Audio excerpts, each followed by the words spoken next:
신앙생활하면서 우리에게 큰 소원이 있는데 그 중에 하나는 우리의 가족이 구원받는 것입니다. 믿지 않는 배우자, 남편, 아내가 구원받는 것입니다.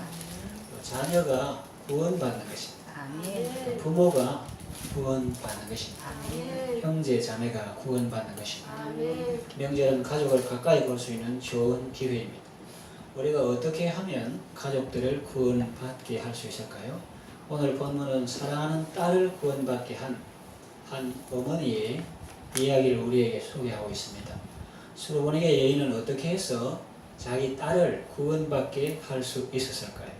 가족 구원을 위해서 우리에게 필요한 것은 무엇일까요? 첫째로 믿음입니다. 따라합시다. 믿음. 믿음. 이분에게는 큰 아픔이 있었습니다. 사랑하는 딸에게 흉악한 귀신이 들린 것입니다. 자기가 차라리 아프면 괜찮겠는데 눈에 넣어도 아프지 않은 그 사랑하는 딸이 흉악한 귀신이 들린, 그냥 보통 귀신이 아니고 아주 흉악한, 그래서 힘든 나날이었고 가슴 아픈 날들이었습니다. 그러나 이분은 난망하거나 절망하지 않았습니다. 예수님은 유일한 구원자시며 자신의 문제를 해결할 수 있는 분이심을 믿었습니다. 그래서 예수님께 나아갔습니다. 이글에서 보면 믿음이 없이는 기쁘시기 못하나니 하나님께 나아가는 자는 반드시 그가 계신 것과 또한 그가 자기를 찾는 자들에게 상 주시는 이심을 믿어야 할지니라 말했습니다. 믿음은 허황된 꿈을 쫓는 것이 아니다. 내 생각에는 절대로 안 그런데 자꾸 유혹하니까 내가 선심을 쓰듯이 믿어준다. 이게 믿음이 아니고 허황된 꿈을 쫓는 것이 아니라 사실에 입각한 신뢰라고 했습니다. 그 사실은 하나님이 나를 구원하기 위해서 독생자 예수님을 보내셨다는 사실, 그 예수님은 내 모든 죄와 허물을 짊어지고 십자가에 죽으셨다는 사실, 그리고 죽으심으로 내 죽은 문제를 해결하고 다시 부활하심으로 내 삶의 문제를 완전히 해결해 주셨다는 사실, 그리고 하늘과 땅의 모든 권세를 가지고 세상 끝날까지 나와 함께 하신다는 사실, 이 사실에 입각한 신뢰, 기대는 그것이 믿음인 것입니다. 그래서 이분은 주 다윗의 자손이요 나를 불쌍히 여기소서 그랬는데 다윗의 자손은 메시아, 곧 구세주와 같은 말입니다. 이분이 유대인이 아닙니다. 수르보니게 여인, 수리아 페니키아 족 여인이 예수님을 주 다윗의 자손이라 부르는 것, 즉 메시아라 부르는 것은 놀라운 믿음입니다. 이분에게는 믿음이 있었는데 그것도 보통 믿음이 아니라 큰 믿음이었습니다. 주님께 칭찬받을 정도로 큰 믿음이었습니다. 자녀의 떡을 취할 기다리게 된 집이 마땅치 않다 하면 보통 사람은 동양은 안 줄지라도 쪽방 깨지 말라 하는데 어떻게 개 취급합니까? 이러면서 기분으로 돌아갈 수 있는데 주님이 그 말씀 하시자마자 옳습니다 이라는 거예요. 영어 성경에 보면 옳습니다. 많은 개들도 주인의 상에서 떨어지는 부스러기를 먹나이다. 무슨 말이냐면은 내 딸을 낳게 하는 데는 온 떡 같은 큰 능력이 아니라 부스러기 같은 작은 능력으로도 주님은 능히 하실 수 있습니다. 아멘. 이런 믿음을 가지고 주님께 기도했거든요. 여러분의 아픔이 무엇입니까? 어렵더라도 낙심하거나 실망하지 마시기 바랍니다. 아멘. 믿음으로 주님 앞에 나아가시기를 바랍니다. 아멘. 나아가시되 기왕 큰 믿음으로 나아가시기를 바랍니다. 아멘. 주님이 말씀하십니다. 여호와께 능치 못한 일이 있겠느냐? 여호와의 손이 짧아졌느냐? 주님은 우리의 믿음에 복을 주십니다. 여자야 네 믿음이 크도다 네 소원대로 되리라 하시니 그 시로부터 그의 딸이 나으니라. 큰 믿음으로 기도하고 큰 은혜를 받는 여러분 되시길 바랍니다. 아멘. 두 번째 가족 구원을 위해서 우리에게 필요한 것이 무엇입니까? 소망입니다. 그럽시다. 소망. 수로보니게 여인은 어떤 경우에도 소망의 줄을 놓지 않았습니다. 다른 사람들이 보기에 절망적인 상황에서도 그 줄을 더욱 굳게 잡았습니다. 예수님께서 자녀의 떡을 취하여 개들에게 던지니 마땅치 않다 그렇게 말씀하셨습니다. 그때 여인의 반응 방금 제가 말씀드렸죠. 주님 옳습니다. 그런데 개들도 주인의 상에서 떨어지는 부스러기를 먹습니다. 여러분에게는 이런 소망이 있습니까? 여러분의 남편에 대한 여러분에게는 이런 소망이 있습니까? 자녀가 속 썩이고 맨날 엄마를 이렇게 막 찌르고 뒤집어지는 그런 말을 하는 자녀가 있다 할지라도 그런 자녀에게 소망이 있습니까? 대답하기 곤란합니까? 저 인간은 100번 죽었다 깨어나도 안 될 인간이야. 그렇게 생각합니까? 어떤 상황 속에서도 절대로 소망의 줄을 놓지 마시기 바랍니다. 갈라디아서에 우리가 선을 행하되 낙심하지 말지니 포기하지 않으면 때가 이름에 거두리라 하셨습니다.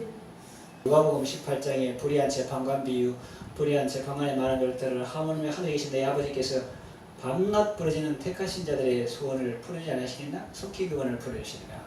불의한 재판관 비유하는 것은 유대인의 어법 중에서 하물며 어법인데, 이런 그 피고인하고 아무 연관도 없고 공적이고 메마르고 업무 시간 밖에는 칼같이 일을 안 하고 이런 사람도 과거가 와서 작곡하니까 들어주는데, 하물며 그럼 하나님 그하고 6개, 적어도 6개 정반대 되거든요.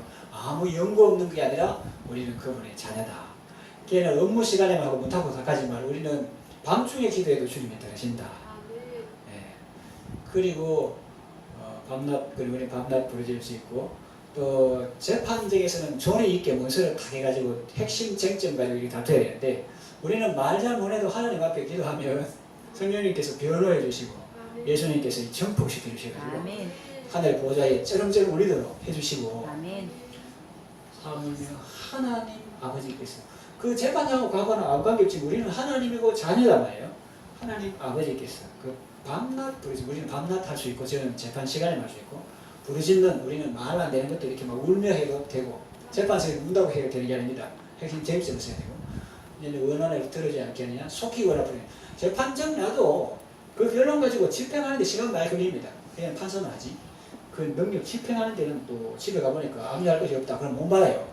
그렇게 속히 원한을 풀어주신다. 그리고 누가복음 1장 88장 1절 8절 불의한 재판관 비유를 통해서 주님께서 우리에게 말씀하시고, 또 강청하는 친구 비유를 통해서 우리 기도 응답을 확신 주시죠. 그래서 선을 낙심하지 말지니 포기하지 않으면 때가 이르면 거두리라. 어떤 극한 상황 속에서도 소망을 가지시기 바랍니다. 세 번째, 가족권을 위해서 우리에게 필요한 것은 무엇입니까? 사랑입니다. 따라합시다. 사랑. 외우기 쉽죠? 쉽습니다. 외우기 쉽게 정리했습니다. 믿음, 소망, 사랑 필요합니다. 자, 고린도전서 13장은 성령의 은사장이라고 합니다. 그 고린도 교회들이 은사 받았다, 나는 믿음 있다, 나는 예언한다, 나는 방언한다 막 자랑할 때 가장 큰 거를 사도가 말하는데, 가장 큰 은사는 무슨 은사입니까? 사랑의 은사입니다. 믿음이 중요하고 좋은 것이지만, 아까 첫 번째 대제 믿음 중요하다 했잖아요. 그에 가면 믿음이 중요하지만, 아무리 크고 대단한 믿음이 있어도 사랑이 없으면 아무것도 아니라고 했습니다.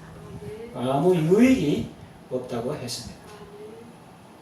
스로보네게 여인은 예쁘게 자라야 할 딸에게 흉악한 귀신이 들려서 아름다운 모습이 없어도 그 딸에 대한 사랑은 변함이 없었습니다.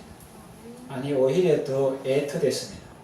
그래서 여러모로 섬기며 수고하다가 마침내 예수님 앞에까지 나아오게 된 것입니다. 여러분은 믿지 않는 가족에 대해서 어떻게 생각하십니까? 그들을 짐으로 여기십니까? 그 인간 때문에 내가 불행하다, 그렇게 생각하십니까?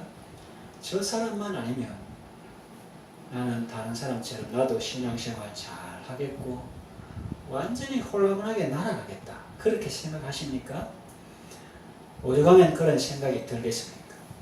그러나 하나님께서 그분을 혹은 그 자녀를 여러분에게 붙여주신 이유가 무엇일까를 생각해 보시기 바랍니다. 그 사람들 때문에 여러분의 신앙이 깊어질 수 있습니다. 또 간절하게 될 수가 있습니다. 또 절박한 심정으로 주님 앞에 나아가 부르짖을 수 있습니다. 또 여러분을 통해서 그들을 구원할 계획이 있기 때문입니다. 여러분을 축복의 통로로 삼으시고 구원의 도구로 쓰실 계획이 있기 때문입니다. 또 지금은 안 먹고 속을 썩이지만 주님의 시간에 주님의 뜻이 이루어져서 하나님의 뜻이 이루어질 때 우리들의 모든 것이 아름답게 변화되게 하실 계획이 있기 때문입니다. 아멘. 중요한 것은 믿지 않는 가족을 향한 나의 마음입니다. 그래서 정말로 이 중요한 것은 이 바깥의 뭐가 아니라 그런 상황을 겪으면서 성도가 그 집안에서 먼저 구원받은 제사장의 선지자인 그가 어떤 마음을 가지고 사느냐, 이게 중요한 것입니다. 예수님의 마음을 가지고 살면 승리할 줄 믿습니다. 아멘. 믿지 않은 가족을 향한 나의 마음인데 미움이나 원망이 아니고 사랑과 감사이기를 바랍니다. 잘 들어야 됩니다.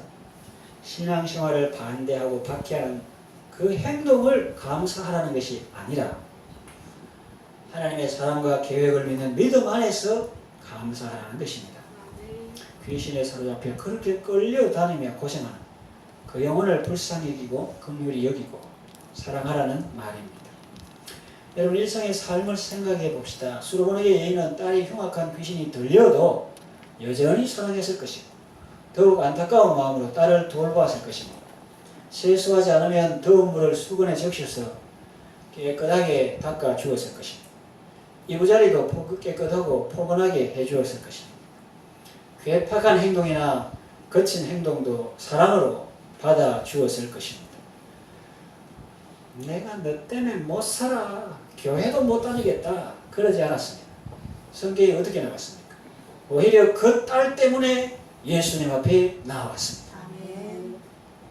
사랑은 위대합니다. 기적이 이르는 도화선이라고 할까요? 할례나 무할례가 중요한 것이 아닙니다. 사랑으로 역사하는 믿음이 중요한 것입니다. 이 말씀을 정리하며 마치겠습니다. 수로보니게 여인은 딸이 흉악한 귀신이 들려서 너무나 마음이 아프고 힘들었지만은 믿음을 가지고 예수님께 나아가 부르짖음으로 주님의 은혜를 입었습니다. 딸이 구원받게 되었습니다. 여러분에게는 어떤 아픔이 있습니까? 사랑하는 가족이 어떤 어려움을 겪고 있습니까? 그것이 육신의 문제입니까? 영혼의 문제입니까? 가장 심각한 중요한 예수를 안 믿고 있습니까? 어떤 문제든지 상관없습니다. 위대한 구원자가 우리 앞에 계십니다. 그러니 걱정하거나 염려하지 말고 예수님께 기도하시기를 바랍니다. 무엇이나 근심하지 말고 주 예수님께 다 아뢰시기 바랍니다. 오직 믿음으로 구하고 결코 포기하지 마시기를 바랍니다. 그러면 사랑의 주님께서 살려주시고 고쳐주시고 회복시켜주시고 구원해 주실 줄로 믿습니다. 믿음의 기도로 가족을 살리고 구원받게 하는 여러분 다 되시기를 바랍니다.